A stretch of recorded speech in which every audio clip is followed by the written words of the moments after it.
basic video and composition guidelines. This is Mike Collins. He's awesome. Take it away. I just want to start by saying to everybody, I want this to be fairly informal. So if you have questions, just fire them away. Don't wait until the end. These are really sort of guidelines that we use for us. It's not something that I think is a hard and fast rule for anything. I think a lot of this applies to whatever kind of camera you're using, whether it's a DSLR like that, a cinema camera like we use, or a smartphone. So we'll run through them. This is just stuff that we found has worked pretty well for us. Will you send us this too later? Yeah, we did a kind of a more formal version of this that I'll make sure I get the link to Hannah that she'll give to you. That'd be awesome. Sure. So everything starts with composition. You want to really carefully choose the frame of every image that you have. You want to make sure that every image tells a story. So you don't want to just point the camera at anything. You want to make sure that there's a purpose for what you're shooting. So the basic thing is a rule of thirds, and you'll find that a lot of apps on your phone have this, where it puts up a grid, and you want to line up your shot in that grid. So the most important elements are always kind of along where the lines intersect. So you can see kind of there.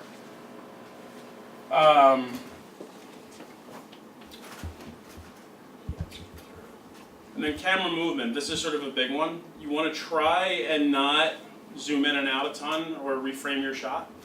You want to try and be as steady as you can. A lot of times when the camera's kind of bouncing all over the place, you'll have an issue with that. So even right here, we've got, I don't know if you're on a monopod or a tripod, but I'm actually on a monopod that is connected to a lighting clamp that is attached to my wheelchair. but it works, right? Yeah. So, but even for that, right? It's stable, and stability is kind of a huge key. It will absolutely make almost anything look more professional. And then with steady, we use tripods for pretty much everything. There's also different versions of handheld rigs, and now we're at a point where you can get really good equipment for not a ton of money. So there's a company called Benro that we use that makes monopods and tripods. They have some that are more high-end, but a lot of them are not super expensive. They have really, really high-quality monopods that I think are right around $100. And they work really well. And a monopod gives you flexibility because you're not necessarily locked out and have to collapse the legs. You can pop it up and go, which can be really helpful. Then, kind of within your story, you've got camera angles. So you want to think about where you put the camera. The image at the top was at a church in Brooklyn right after Hurricane Sandy had hit New York. And to be able to show the scale of the operation there, we wanted to go up high into the choir loft and look down so you could see all of the stuff that was happening. And likewise, you can find an interesting vantage point because the point of view for your viewer is the camera. So for this, put the camera low on the ground. Again, it just gives it an entirely different perspective. Then for pretty much all that we do, it's interview based, and we try to have 2 cameras for it. So you always want to have, at least for what we do, have your subject slightly off center from the camera, looking at the camera, looking at who the interviewer is, not looking at the lens directly. And for this, we had an interesting background. It was kind of an urban farm in San Francisco, and you want to take advantage of those kind of details. Why would you have a looking at the lens? So only when it's a direct address. So like with Bishop Curry, it's usually he's looking right at the camera. But for something that's kind of more like of a documentary or news style, it's sort of less jarring. Just a technique that we use. We just find that it looks kind of, it's sort of distracting when somebody's sort of looking right into the lens. So one of the big things that happens with interviews, one of the things that's kind of difficult is lighting, especially in churches because the lighting can be really uneven. So what you don't want to do ever, and this is a good rule, is you never want to have somebody right in front of a window. Because what happens when they're right in front of a window is they get silhouetted. The light just sort of blasts through and the camera can't tell what's going on. So what happens is you get overexposed. You can use the light from a window though to your advantage. So you can look where the light's coming into a room and see how it lights up somebody's face. So a lot of times in churches you'll get a lot of really beautiful light because there's these huge beautiful windows. So you want to be able to kind of take advantage of that. And then, like I mentioned before, we try to use 2 cameras. One, because it makes it easier for editing, but it also allows us on the second angle to have a shallow depth of field. So we can blur out the background and really sort of draw your focus and attention to that person. And another kind of big part of it is the sound. So like we had an issue with this with the video of Bishop Curry that just got released the other day, because he did it sort of quickly, just out on the street where he could, is that the sound, you have to fight it all the time. You didn't have a sound man, there was no microphone, so you can hear kind of birds and bugs buzzing back and forth. So it's hard, even with Bishop Curry, we run into these sort of issues. So back to the 2 camera thing again, this way your subject doesn't have to always sort of nail what they're talking about perfectly. Having the 2 camera angles allows you to cut between.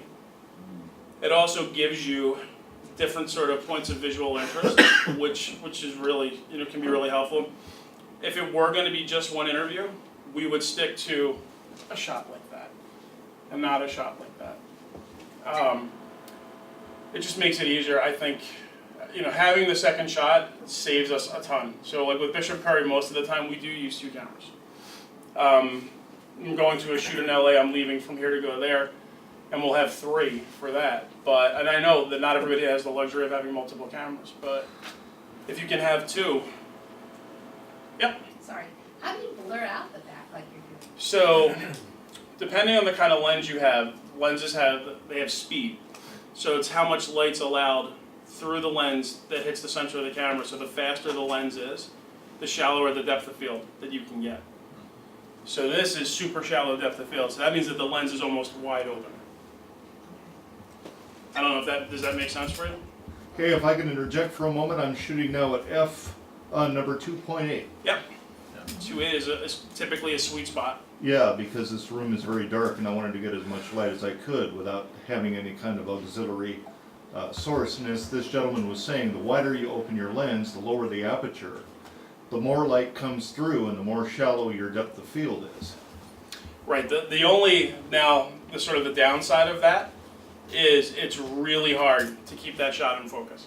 Yes. Because your depth of field is so shallow. So here, this is probably a 2.8 or a 3.4, which means that it's shallow, so the background is slightly blurred, but there's still plenty of detail. And with this is probably like a 1.8 or a 1.2, which is just completely wide open. So the problem with that is it's a great shot. It's really pretty. It makes you focus on her completely, and you can kind of connect with her. But if she leans forward, she's out of focus. If she leans back, she's out of focus. So that's why you don't want to have that as your only shot, because fighting the focus and staying on that person that whole time, it's really, really hard. Where when you've got it, you can go from this to this when you've got the emotion or when she's saying something important. So if you look at the Bishop Curry stuff, when he sort of gets to a key point, we'll go from that to that because we want you to focus just on that.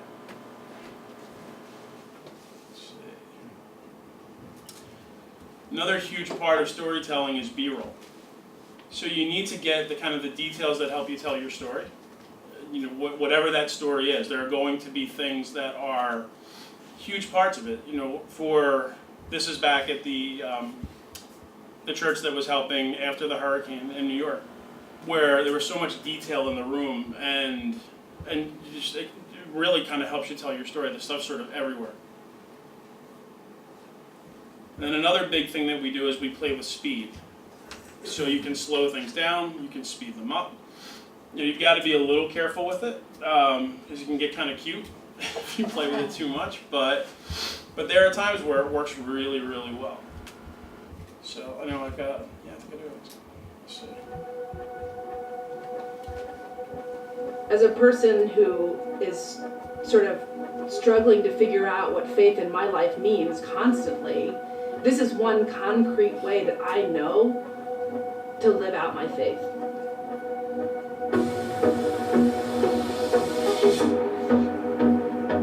In New York City, it's really can be difficult to find a community.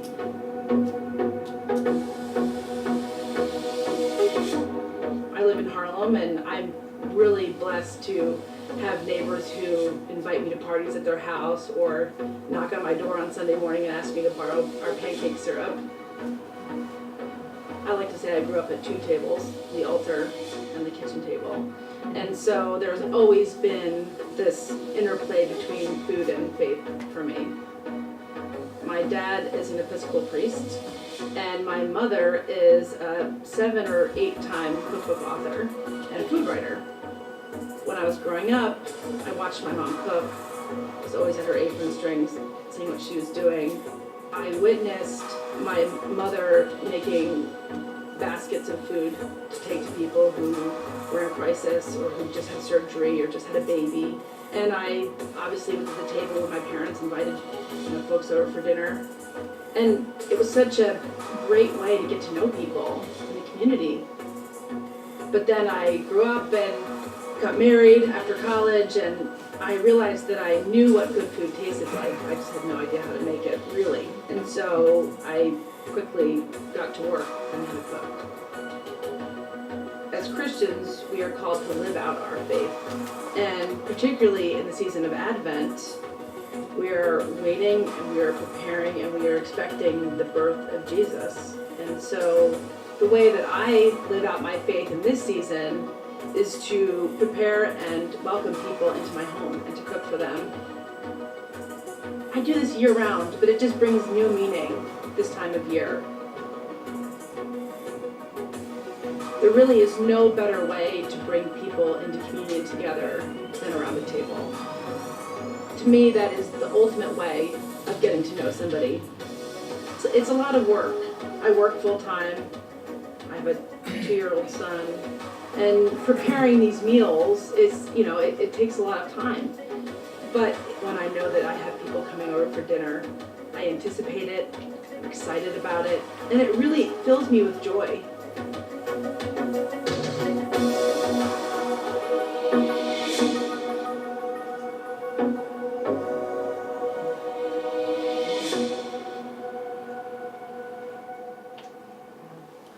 So that whole piece is almost, I would say it's probably 90% slow motion. Because we want you to feel something when you say it. So it's Maggie Keat, who is the Director of Communication for Church of the Heavenly Rest in New York. And she's just sort of like a normal mom. But we wanted to try something different with her and do something really stylized, and people responded really, really well to that piece. But that's where speed can really, you get if we had done that all in normal motion, it wouldn't have had the same feeling that does. Was it a staged scene, or was it an event that's unfolding? Yeah, every shot staged. Yeah, every single shot on that was staged. But this is, typically what we do is more documentary sort of style. This was really sort of more narrative. This was, we went in and we knew what we were going to shoot and how it was going to, or how we hoped it was going to look, and we knew Maggie was going to be great, and she was. But just being able to have a camera, and I think a lot of that stuff, like the food stuff, is like 96 or 120 frames a second, which is incredibly slow. So, you're able to do that. You're able to there's a ton of cameras that are on the market now that can shoot at those frame rates. And I mean, even like an iPhone, you can pop your iPhone into slow motion, and it's amazing sort of what that'll do.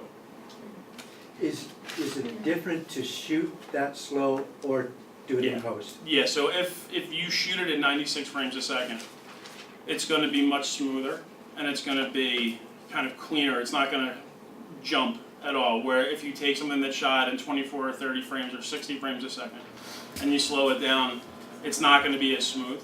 So but the sort of the downside of that is to shoot at those kind of speeds, you need a ton of light.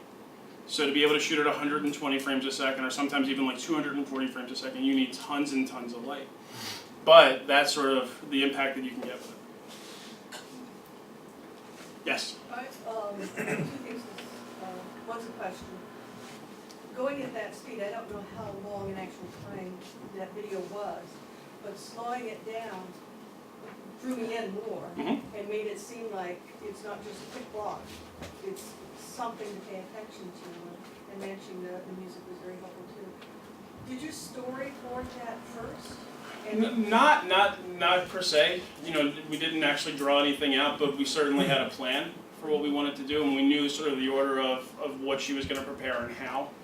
It's like we knew that we were going to go to the coffee shop with her in the morning, and we knew that she was going to cook, and we knew that there were people that were going to come at the end of the day. So there were things that we knew were going to happen, but we didn't necessarily know the kind of the orders. But the setup for like the kitchen stuff, it's 3 different cameras, and then there's one that was up high on an arm, kind of shooting straight down. So there's sort of a lot that went into that, but you know, to that's try part of and the editing, isn't it? right, sure. I mean, anytime you have 3 or 4 different cameras that are all going, it makes it sort of a huge thing. But you can get a result like that.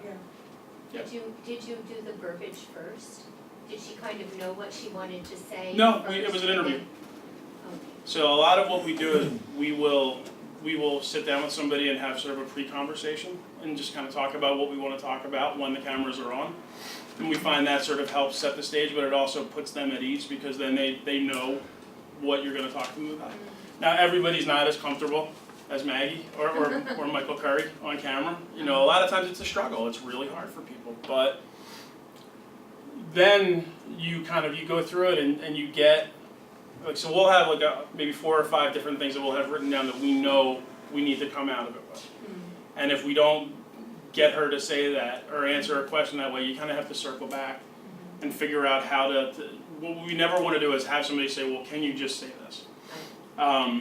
So what we try and do is get it as sort of cleanly and naturally as we can and let them sort of tell their own stories. We think if you have to use like a voiceover, it's tough and it sort of changes the feeling of what you're doing. But you used voiceover effectively with the Maggie piece. Right, but when I say voiceover, I mean like if somebody had a script and read it off, that's all from her interview. Now you never see her talking on camera. Where typically in our pieces you will see somebody speaking on camera, but for that, what we always try and do is use their interview as the sort of To get the soundtrack. natural voice. Yeah. And you can slow things down, but then A you lot can of also, people we have connected with in you know, this is a piece They'll that has never stuff step slowed foot down in and a stuff church that's building. sped up. And that doesn't mean that they're not spiritual, or that they're not looking for something. The Slate Project is a new kind of Christian community that's both online and face-to-face. We're a tri-denominational church, Lutheran, Episcopal, and Presbyterian, that is both ancient and future. We're ecumenical in a lot of ways. We're post-denominational. And we're all about creating community that exists both in Baltimore but also online. It's trying to imagine what Christianity could be with a blank slate. It's recognizing that a lot of crap has built up over the past 2,000 years. We're trying to wipe away a lot of that crap, while still recognizing that there are pieces of this brilliant tradition that we hold on to. But we don't have our own building. We meet in borrowed space. We have a dinner church every Monday night. We meet in space that's loaned to us by the cathedral. And we meet in local coffee shops for things like our leadership team meetings, our Bible studies. We are always meeting out in the city because really the city is our church. We get so attached to our buildings, right? I mean, do we mean what we say? Especially when we say the church is more than the building, the church is the community gathered, the body of Christ in the world. I think we talk that talk really well, but we rarely do it. Face-to-face is a wonderful way to be a part of the Christian community. But online is also a way to do it, and it's kind of amazing. Throughout a given week, we have almost 10 different ways that people can connect in like real, meaningful ways. A whole thing of ministry that you're always taught is know your people, know your congregation. But I think we've also limited ourselves to think that our congregation are those that are sitting in our pews and not recognizing that our congregation is our community. A lot of people in this age, in this 21st century, they communicate online. I wanted that to be a big piece of this. Not just to use the internet to be cool or to be hip, but to say, where are people? That's where we need to be. We have a tweet chat every Thursday night, and the topic usually has to do with our theme for the season. We recommend that everybody read an article or watch a video, so we have like a common starting point. But we also intentionally include sharing of who we are. We're starting to introduce times to share like prayer requests at the end, so really caring for each other, and then beginning and ending with prayer. So it really is church happening in real time online with people who are actually all over the world. We have someone who lives in Germany and gets up at 3 a.m. because it's 3 a.m. her time and makes popcorn and joins in faithfully every week. Sometimes I think from our pulpit we talk about a lot of fluff and we don't talk about the radical subversive Jesus that countered what culture was saying. The Bible study that we have, we're trying to recover the Bible as a story worth telling, through a collection of really unique images of what it meant to follow Jesus in different times and places. Our hope is that through the Slate Project that we're able to tell the Jesus story, but then also tell our own stories and hopefully give people concrete ways in which they're able to live out God's word or God's story. Some would say we are a church without walls. We really try to be that both literally and figuratively. It's really important to us to be trying to intentionally break down the walls that keep people apart. To be where they are and then communicate in a way that they can understand. That's something that's really important to our identity.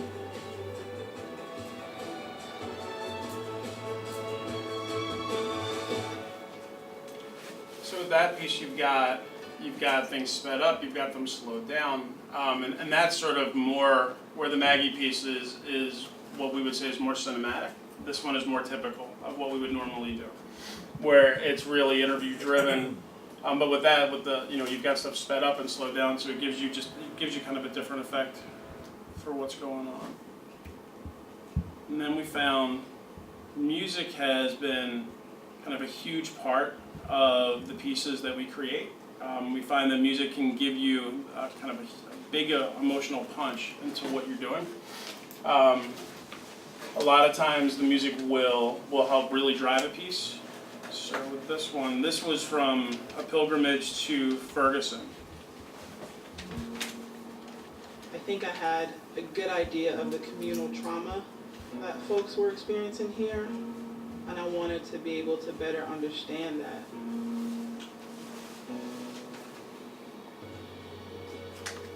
Before I came on the pilgrimage, I was hoping to encounter God in such a way that I would be transformed, and I wouldn't go back to Philadelphia the way that I came.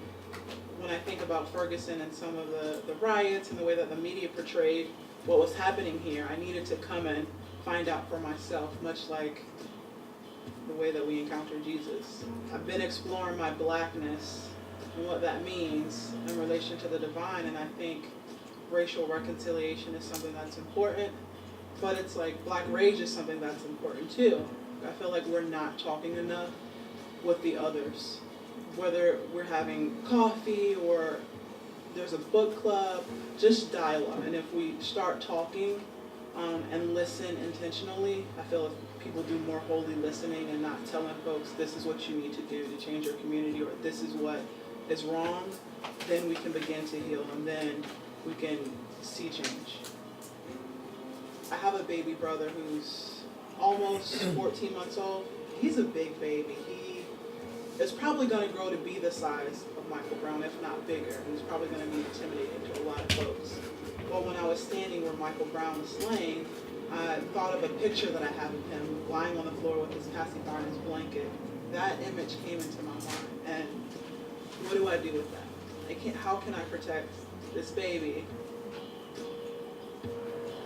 But I think there's some internal shifting that's going on that I experienced in church today, and I'm not sure what that's about.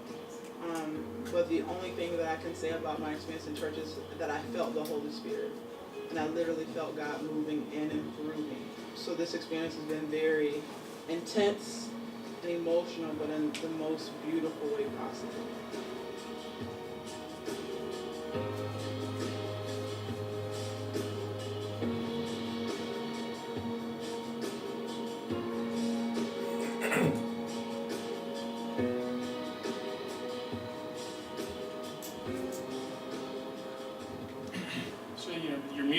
make or break a piece. Where I think no matter what music we picked with Denisha would have worked, but that track really works for her.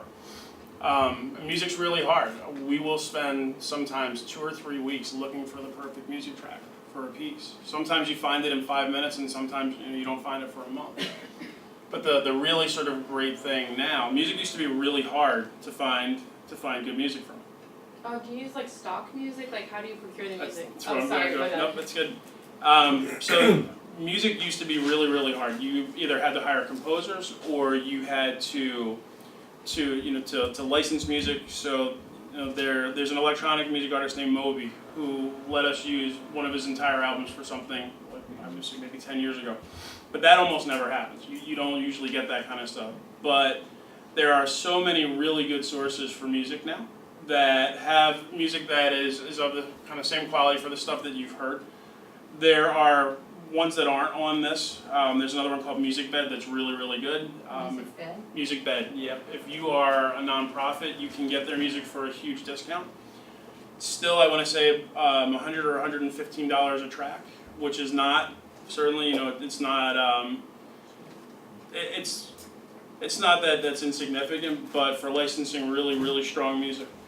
But like Getty Music, Pond 5, Marmoset, you can get really good stuff. And now there are some that have subscription-based models. There's one called Artlist, where it's $200 for a year, and you can use as much music as you want, and they have really good stuff.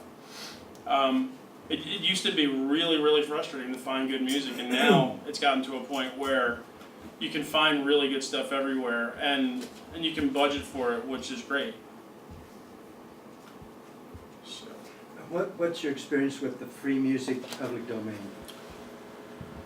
So I typically do this presentation with Olivia Green, who's our staff editor, and that's one of the sources that she uses. I've not used that. Marmoset is one that I'm really familiar with, and they're really good, but they're a little more expensive than the others. But for ones that are sort of more reasonably priced, Artlist.io is one that I like a lot. Artlist? Artlist.io. And that's a subscription-based model where I think it's $1.99 for a year, and it's unlimited music, and they've got tons and tons of music.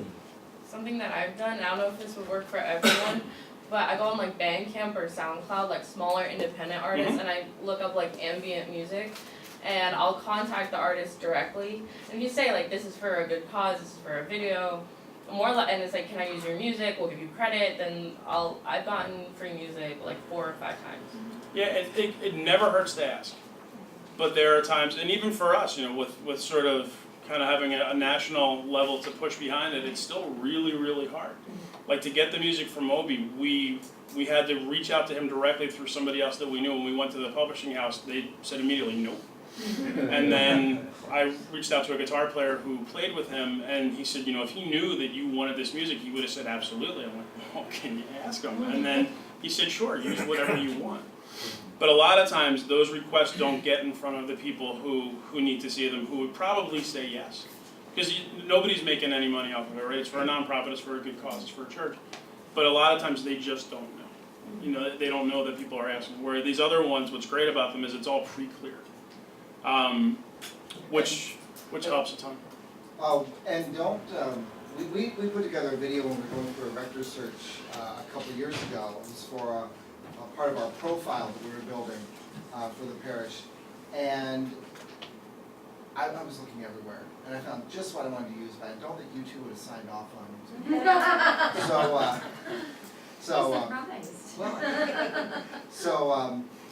But we had a parishioner. There's this small group within our church that has done some touring, some movies, and we just reached out. And he said, "Well, I'm working on a piece. Sure, go ahead." And yeah, it's always nice when it happens. I know it was a fluke, but it was yeah, but it does happen a lot, because now there's 3 of us in the room who've been able to reach out to somebody and get a music track. So I've done it too. Yeah, so 4, right? So it works. You just have to be able to get in front of the right person. Yeah, especially with we're a nonprofit, we're doing good things thing. It really helps.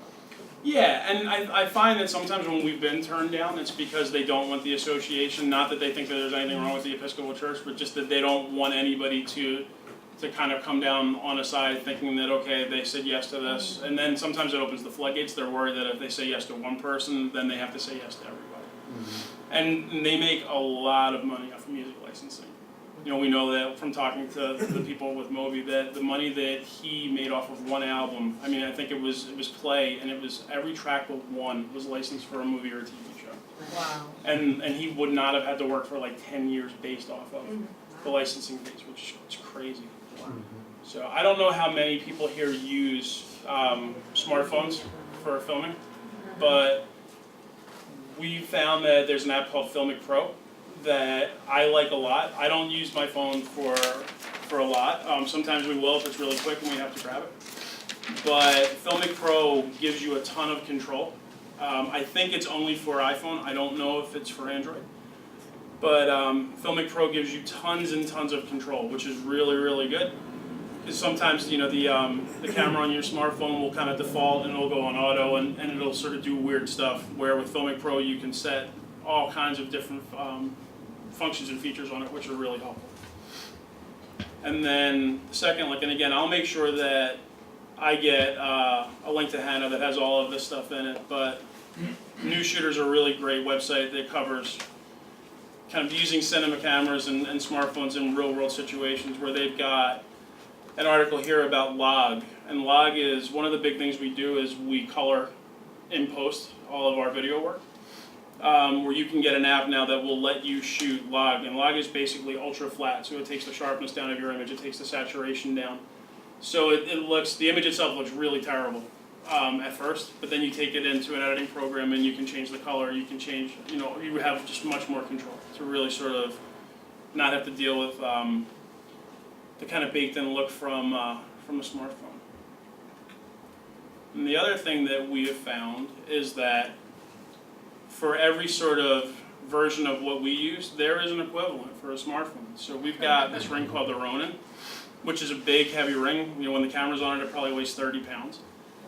But I can go up and down steps. I can go in and out of cars. I can kind of walk anywhere, and the camera stays 100% stable. And it's great. It's really liberated the way that we do things.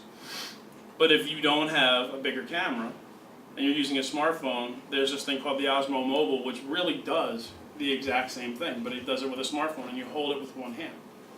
So there are versions of pretty much everything.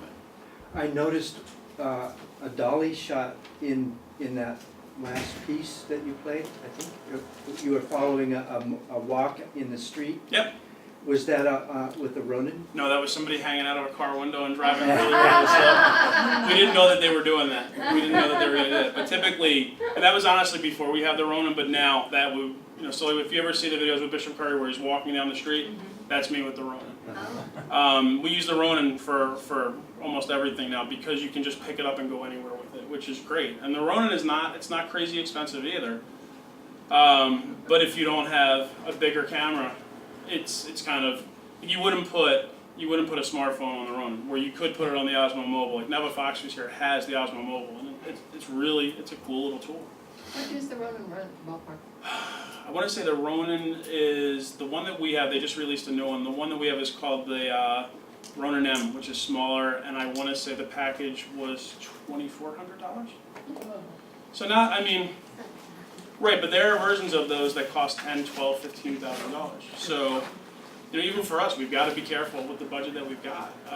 But being able to kind of go anywhere with that is great. No, I'm looking at those, so thanks. Yeah, I love it. I think the Ronin it's the best thing that we bought. And then you can find all of the multimedia pieces that we've done are at that URL. So within the library, and I think there's a multimedia tab. The website is changing. So if you guys go to Barry's presentation, he'll show you all the cool stuff that's coming up. I know that they wanted to kind of get into live a little bit, and I wanted to really have that as more of a discussion than sort of any kind of best practices, because I don't really know that there are any best practices for going live. It kind of depends on what your use is. So like for us, we use something called live stream, where we have multiple camera switch feeds, but you can go live on Facebook, you can go live on Instagram, you can go live on YouTube. So I don't know if there's any questions about that, but You know, a lot of times people are like, well, what do you think we should do with live? It kind of depends on what you want to do. Yeah, we've got a priest who tends to wander when he preaches, and so we're just going with audio for service. Yes. Because there's just no way. Yeah, If it's it's far fine. enough back to get him during the whole thing, it'd be like this big. Yeah. It would just be awful. I mean, live is great, but it comes with its own set of problems. You know, you've got to, if you're using something like YouTube Live, you got to be worried about the music you've got, because even if you have clearance, YouTube doesn't know that, and if they think that that's a licensed track, they're going to kill your live stream, and you won't be able to get it back up. Which is, it's kind of a problem. Yes. I was just gonna share, I had to do a video for a church, and this was like first time I'd ever done a video, way out of my league. And we had to do interviews, and I did the interviews, but I didn't felt like it captured the story of our church. And it was for a major, it wasn't for St. Peter's, it was another church, but it was for a major fundraising event. And so what I ended up doing, what I'm good at, is setting like a storybook or a montage of pictures to music. Like that's what I'm good at. And so I ended up splicing back and forth because that worked for me. And it ended up being really effective because we were able to remind people of all these amazing things that the church was doing while we had people talking and stuff. And I just wanted to raise it up as we're all learning how to do this. Don't forget the other gifts that you have, and maybe until you get to be you, which I don't know if any of us will ever be, but you know what I mean, right. Is that splicing in, and God's giving you gifts, so splice in the ones that you have with it. Don't be afraid to do that. And to be fair to everybody, I've been doing this for 23 or 24 years at this point, and I typically go in with a crew of 3 or 4 people. Yeah. Well, I know for most people in here, you're going to be doing it by yourself or with one other person, and it's hard, right? It's really, really hard. It's just, I hope if anything from this, there's not really any kind of hard and fast rules. It's just these are the things that we found that worked for us, and we kind of fall back on them. Yes. Have you ever heard of the live video being used for classes, instruction, What kind of classes? school for ministry classes? Are you asking if people could? Yeah. Sure. Have you seen it used though in that capacity? I have not, but that doesn't mean that people aren't doing it. I know there's a ton of stuff that goes live, and people do. I mean, we see more and more where people have things that are live all the time. I think it comes down to what your comfort level is. But the only time where, and I think like on Facebook for right now, Facebook is like the Wild West for live video, where they're not paying attention at all to what's going out on it. I mean, clearly you see that there's stuff that goes out all the time. But my caution with something like YouTube is I wouldn't put a church service on that, only because if they hear that music and they think that it's licensed, it's not even a person, it's an algorithm, and if that algorithm thinks that it's licensed music, they're going to knock the feed down. And then if you've got people who are watching that or counting on it, so like we've used that as a backup, but and then you run into music licensing issues for church services where you can buy blanket licenses, but those are not inexpensive. Yes. I'm a novice. I love to use videos quick and dirty. I mean, maybe we'll produce something really nice once a year or something, but I just want to use an iPhone and get a quick story out every week or two. But what do we do about audio? And I love the Osmo Mobile. Yep. And you gave us an editing tool, but like audio I'm having a hard time with, and then you gave us an editor. I guess my question is about audio. So with audio, there are microphones now that the companies make for smartphones. There's a company called Rode, R-O-D-E, that makes, I don't know what the model is, but they do make a microphone that's for smartphones. They have one that's a lavalier microphone, so you can put it on somebody's shirt and then plug it directly into the headphone jack of your phone. They also have one that works like a shotgun microphone, so it points out.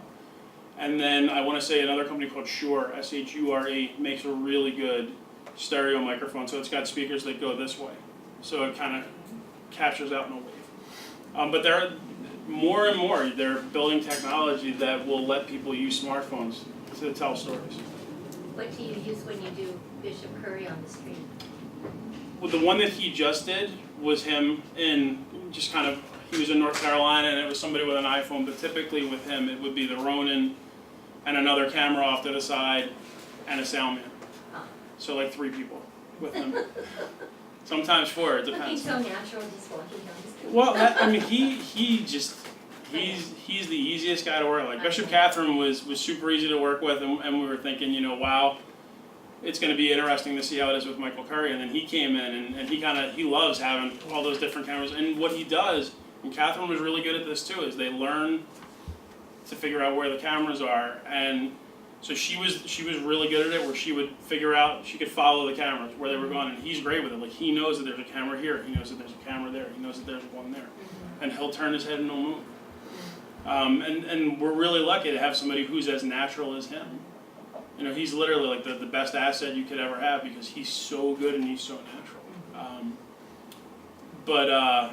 You know, he gets it. I mean, he understands kind of where to go. But I think a lot of times it's easier when you're working with priests because they're used to being up in front of people. They're used to being up in front of a crowd and kind of playing and talking to the crowd. So I think most of them are going to be all right at it. It's just, it's tough. I mean, and being the person behind the camera is really, really hard. And I know a lot of people sort of get pulled into it and it becomes a new job.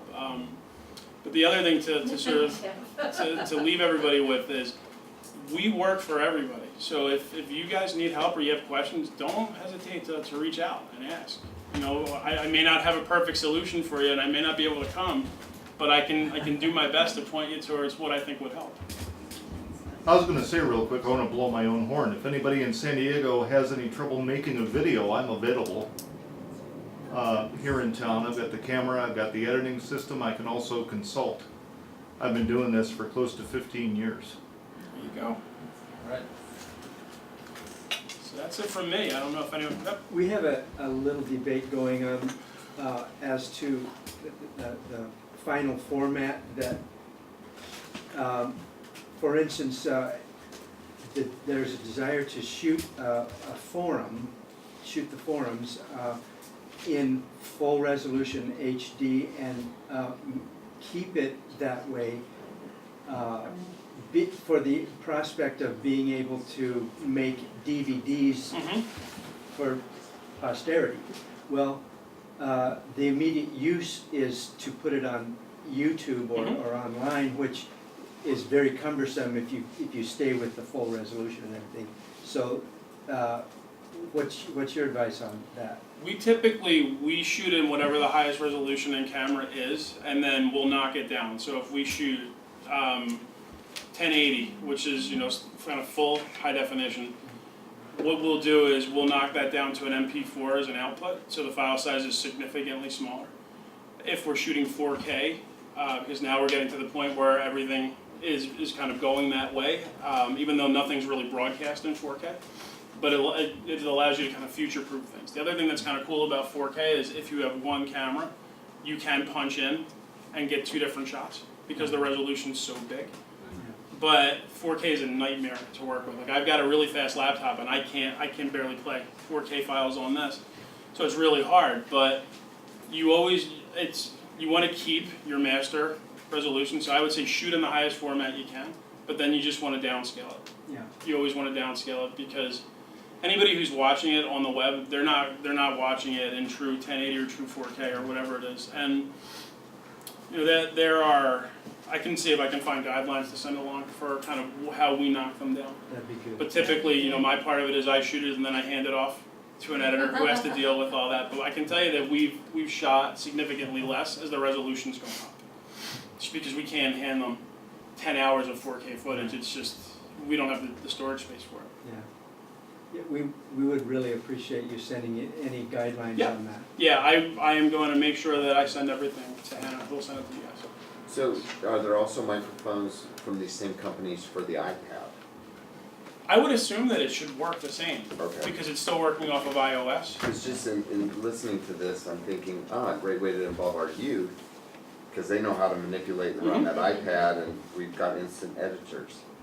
Yeah, I would assume that, because it's plugging into the same headphone jack, so I would assume that it should work just the same. I think so, because different podcasters use them, and I think the ones I know, I believe, have different kinds of phones. Because I'm thinking the kids know how to run iMovie. Yeah, absolutely. They can build us some iMovies. We were on vacation and both of my kids were shooting time lapses on their phones at the time. And I've got a 10-year-old and now 13-year-old. And I'm thinking, I don't know how to shoot a time lapse on my iPhone. And my 10-year-old is shooting it in the car. So it's they just get it at a different level. Yes. The videos that you showed at the Slate Project in Ferguson, I'm assuming those are online available Yep. from the church website? Yes. Can you give us a hint on how to find them easily? Yes, so if you go to this link, which is episcopalchurch.org/library/video/all, I know it's kind of cumbersome. They're all there, and there should be a search box, which would let you find them. And then the other presentation that I'm going to send you guys the link to has even more video in it. It's got, I think there's 4 or 5 that are in that one. Thank you. Yep. Anybody else? Yes. Mike, to go back to live streaming, have you looked at the question of how much bandwidth you need to be able to support that? A lot. So I mean, it's tough. It's you have to have. I want to say, we typically won't do it unless there's 1 megabit upload and download, and even that is sort of the bare minimum. Where we try to have 10 up and 10 down. And then what we find a lot of times is, people will have sort of business internet and they'll be told, yeah, you have 10 up and 10 down, and then we get in there and we do a speed test and it's like 4. Right. And you can make that work, but the other problem that comes in is the more people who are watching, then it's kind of a bigger draw on the bandwidth. So, but if you use something, so like we use Livestream, and then Livestream we don't have to worry about it. It goes out to Livestream, and then Livestream handles. They'll kind of shift it off to, I think it's Akamai. Oh. So they shift it off. But you still, from the point of origin, you still need to have enough to be able to push. Okay, great, thanks. Yes. At the cathedral, we decided live stream was too expensive for us, and I can't remember the name of the service that we used. But the one feature that it doesn't have that live stream had that I wish we had was the ability to push from the live streaming provider to Facebook Live. Because I wanted it on that channel, as well as from the live stream provider. So that's the only thing we lost that process. But live stream's a little more expensive than we wanted to pay for, but it has the same capability in terms of managing the bandwidth and all that. So all we have to do is get out of the building and then manage everything else. Yeah, I mean, if live anybody stream. wants what we're using, I'll be happy to send it to you. Send me anything. Livestream is great. Jeremy Tackett uses it to push to Facebook Live all the time. It's there's great tools out there, but it comes down to budget for everything. Do any of these companies offer any kind of group purchasing? They might. A lot of them would have nonprofit discounts. You may not see that on their website, but a lot of them have kind of contact buttons. And then it's always, again, it's like with music or whatever else, it's always better to actually talk to a person than to try and just sort of navigate it on your own.